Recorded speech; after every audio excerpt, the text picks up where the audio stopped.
ಸನ್ಮಾನ್ಯ ಬಿ ಕೃಷ್ಣಪ್ಪನವರೇ, ನಮ್ಮ ಚಿಕ್ಕಬಳ್ಳಾಪುರ ಲೋಕಸಭಾ ಕ್ಷೇತ್ರದ ಸಂಸದರಾದಂಥ ಡಾಕ್ಟರ್ ಕೆ ಸುಧಾಕರ್ ಅಣ್ಣನವರೇ,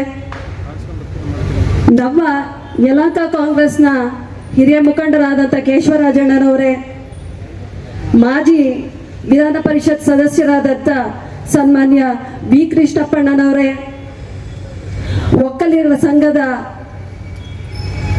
ಪದಾಧಿಕಾರಿಗಳು, ಹಾಗೆ ನಮ್ಮ ಸಮುದಾಯದ ಎಲ್ಲ ಮುಖಂಡರುಗಳೇ, ನಿಮ್ಮೆಲ್ಲರಿಗೂ ನನ್ನ ಹೃದಯಪೂರ್ವಕ ನಮಸ್ಕಾರಗಳು.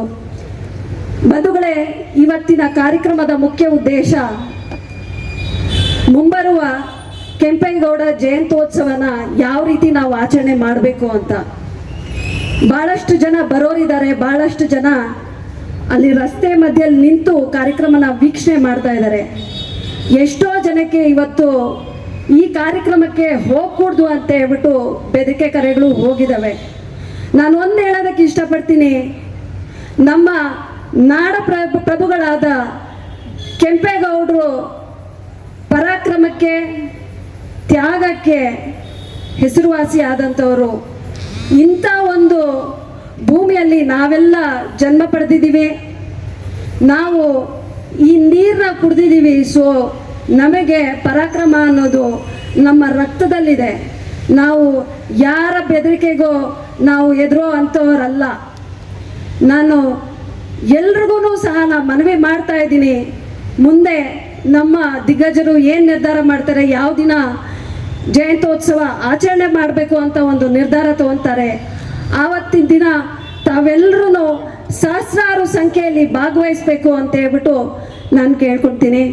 ಹಾಗೆ ನನ್ನ ಒಂದು ವೈಯಕ್ತಿಕ ಮನವಿ ಏನಂತಂದರೆ, ನಮ್ಮ ಸಮಾಜವನ್ನು ಬಲಗೊಳಿಸಿ, ನಮ್ಮ ಸಮುದಾಯದಲ್ಲಿ ಬಹಳಷ್ಟು ಜನ ಆರ್ಥಿಕವಾಗಿ ಹಿಂದುಳಿದಂಥ ಕುಟುಂಬಗಳಿದ್ದಾವೆ.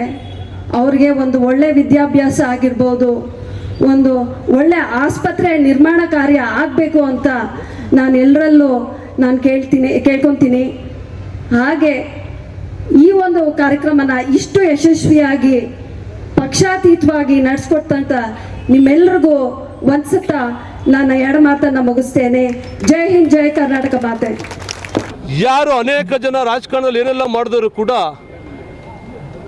ಇವತ್ತು ಅವ್ರ ಕುಟುಂಬಸ್ಥರು ಹೇಳಲಿಕ್ಕೆ ಯಾರೂ ಇಲ್ಲ ರೀ.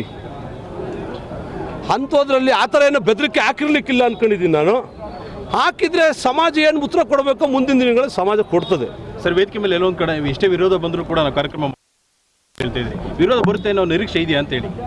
ನಮಗೇನು ಆ ಥರ ಅನಿಸಿಲ್ಲಪ್ಪ. ಯಾಕೆ ವಿರೋಧ ಯಾಕೆ ಮಾಡ್ತಾರೆ? ಎಲ್ಲ ಸಮಾಜದ ಕೆಂಪೇಗೌಡ ಎಲ್ಲ ಸಮಾಜದ ಏಳಿಗೆಗಾಗಿ ಅವತ್ತಿಗೆ ಬೆಂಗಳೂರು ಅಡಿಗಲ್ಲು ಹಾಕಿದಾಗ 62 ಪೇಟೆಗಳನ್ನು ಕಟ್ಟಿದವರು, 62 ಪೇಟೆಗಳನ್ನು ಕಟ್ಟಿದಂಥವ್ರು. ಅಂಥದ್ರಲ್ಲಿ ಯಾವುದೇ ಕೂಡ ಇರೋದಿಲ್ಲ. ಏನಾದರೂ ಇದ್ರೆ ಖಂಡಿತವಾಗಿ ಕೂಡ ಹೇಳ್ತೀವಿ. ನಿಮ್ಮೆಲ್ಲ ಸಹಕಾರ ಇರಲಿ. ನಮಸ್ಕಾರ.